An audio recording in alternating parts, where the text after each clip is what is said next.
ఇచ్చారు. ఇన్ని రకాలు దానికి ఏం చేశారు వీళ్ళు, వీళ్ళ పాత్ర ఉంది ఏంటి అంటే అందులో ఆ సకాలంలో కట్టేసిన వాళ్ళ వడ్డీ వీళ్ళు కట్టారు. ఇలాంటి రకరకాలు చేశారు. ఇందులో ఏమున్నాయని వీళ్ళు సంతృప్తి పడాలి? అన్న క్యాంటీన్లు మేలు చేస్తున్నాయా? ఎంతమందికి? రోజుకి 350 మంది ఒక క్యాంటీన్. మొత్తం కలిపి 100 క్యాంటీన్లు ఉన్నాయి. లేదో ఇప్పుడు 125 ఏమో చేసినట్టున్నారు. అది ఎంత మందికి పెట్టినట్టు? మొన్న రెండో విడతలో కూడా ఓపెన్ అయ్యింది. రెండో విడత పెడితేనే 25 ఏమో. అవును, అంతేనా? 200 చెప్పారు. మొత్తం కలిపి 200 చేస్తామన్నారు. దశల వారీగా 200 చేస్తామన్నారు. 200 అనుకుందాం. 200 ఇంటూ 350 ఎంతమంది అయినట్టు రోజుకి?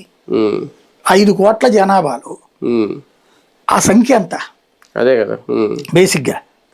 బట్ అక్కడ మంచి ఆహారం దొరుకుతుంది 3 పూట్ల. అంటే జగన్ చేయలేదు, వీళ్ళు చేశారు. జగన్ ఆపేసింది, మళ్ళీ అలా చెప్పుకోవడానికే తప్ప ఇప్పుడు ఆ ఇదివరకు రోజుల్లో ఉన్నటువంటి ఆర్థిక పరిస్థితుల్లో, జగన్ టైంలో ఉన్న ఆర్థిక పరిస్థితుల్లో అన్నా క్యాంటీన్కి వెళ్ళి తినాల్సిన అవసరం తక్కువ ఉంది. ఇవాళ రోజు మళ్ళీ అన్నా క్యాంటీన్ దగ్గర క్యూలు కడుతున్నారు. నేను చూసా రీసెంట్ గా క్యూలు కడుతున్నారు పొద్దున్నే. అంటే ఏంటి పరిస్థితి? 5 రూపాయలు పెట్టి తినాల్సిన పరిస్థితికి వచ్చారంటే అది ఎదిగినట్ట తగ్గినట్ట?